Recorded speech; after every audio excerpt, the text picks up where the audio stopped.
What if I told you there are still communities on Earth living as if time stopped centuries ago? Hidden deep within jungles, on remote islands and in mountains, few outsiders have ever dared to climb.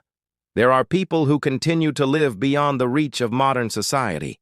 They are not relics of the past, nor museum pieces frozen in time.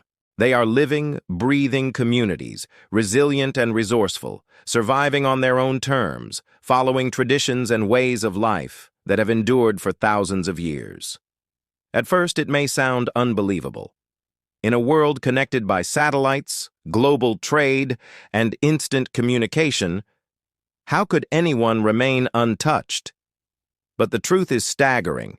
Even today, in 2025, there are tribes who choose isolation, who resist outside contact, and whose survival depends on keeping the modern world at bay. Their existence is both a miracle and a mystery, a reminder of the diversity of human experience and of how fragile these last untouched cultures truly are.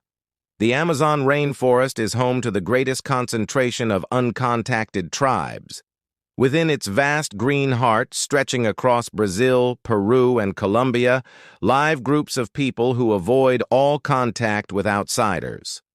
From above, drones and satellite images sometimes capture small clearings, huts arranged in circles, or the smoke of distant fires. These glimpses are enough to confirm their presence, but never enough to reveal their full stories. To them, the outside world is dangerous, a threat of disease, exploitation, or destruction. For centuries, contact has meant violence, slavery, or epidemics. Their choice to remain hidden is not ignorance, it is survival. One of the most mysterious of these tribes lives far from the Amazon, on a small island in the Indian Ocean, North Sentinel Island. Here live the Sentinelese, perhaps the most isolated people on Earth. Protected by Indian law, their island is strictly off-limits. Outsiders who attempt to land are met with arrows and spears. They want no contact, and history shows us why. When outsiders tried to approach in the past, violence and disease followed. And yet, despite the isolation, they have thrived for thousands of years, fishing, hunting, and living in harmony with their forested island. Their survival is a powerful reminder that human beings can live independently of modern technology, even in the 21st century.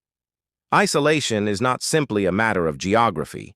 It is a choice, reinforced by necessity. Many tribes in the Amazon witnessed the horrors brought by loggers, miners, and settlers.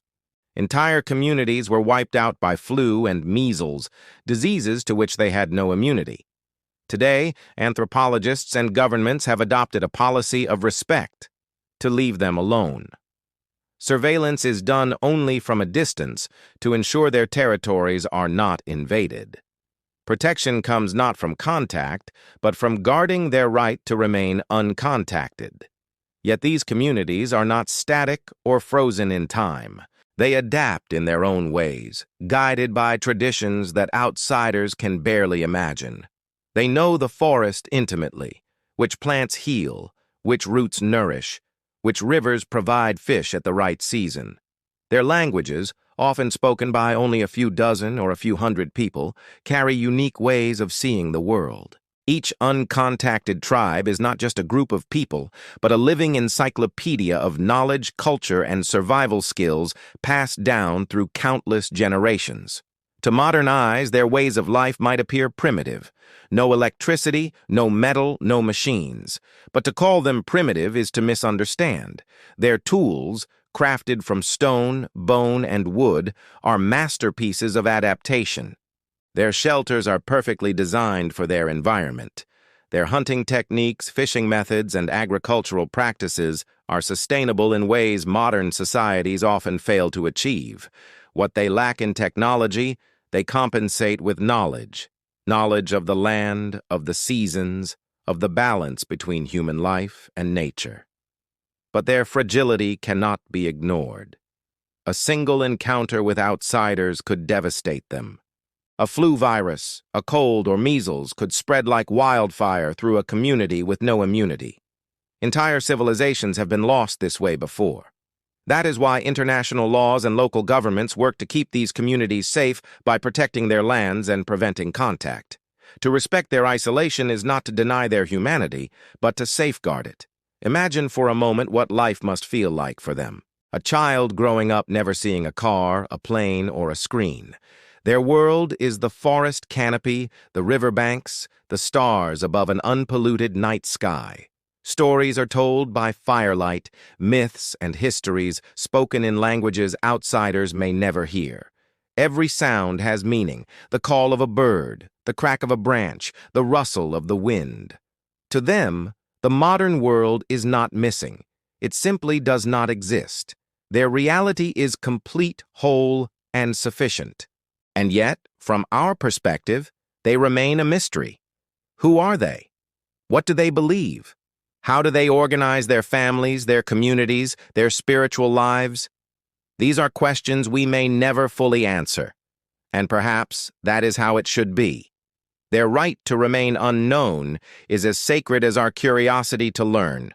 The Sentinelese, the Amazonian tribes, and others scattered across remote regions of Papua New Guinea and the Andaman Sea are not living fossils.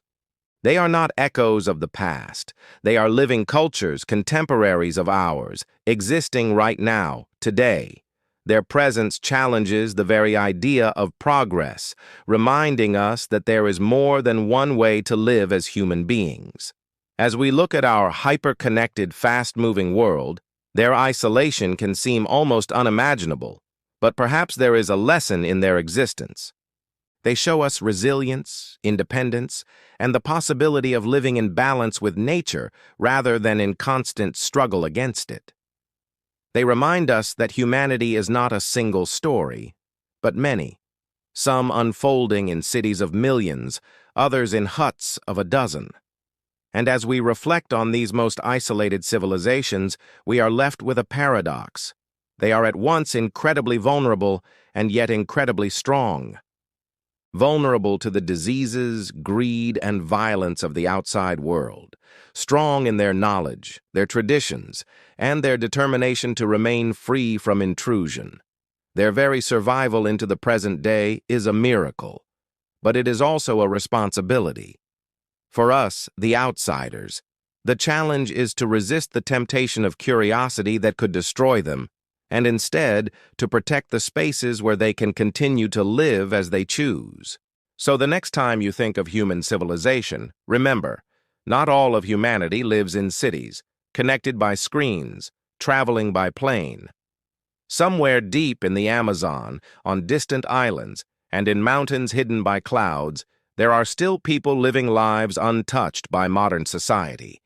They are the last uncontacted tribes, the world's most isolated civilizations, and they are a living reminder of who we are, where we came from, and how many ways there are to be human.